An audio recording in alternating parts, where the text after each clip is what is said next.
Hello, কেমন আছো তোমরা? আশা করি সবাই ভালো আছো। আমিও খুব ভালো আছি। আর আসলে আমরা যে ট্রেনটায় এসেছিলাম, ট্রেনটা এতটাই জ্যাম ছিল, মানে কালকে সোমবার, সেহেতু আজকে রোববার, ট্রেনে প্রচণ্ড ভিড় হবে। তো সেই কারণেই হয়তো এতটা ভিড় হয়েছে যে আমরা একটুখানি বসার সিট পাইনি।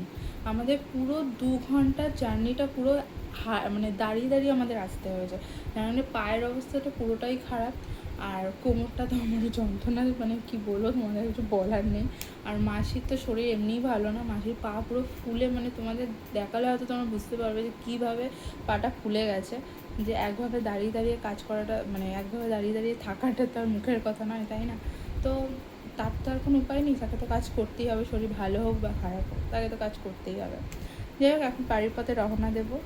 অনেক প্রায় আমরা গেছিলাম হয়তো বৃহস্পতিবার, আজকে শনিবার হয়ে গেল, আজকে বাড়ি যাব। বাড়ি গিয়ে দেখি আমার দিদা কী করে না করে, ওনার শরীর কেমন আছে একটু দেখি। এখন আমি তো টাটা বাই।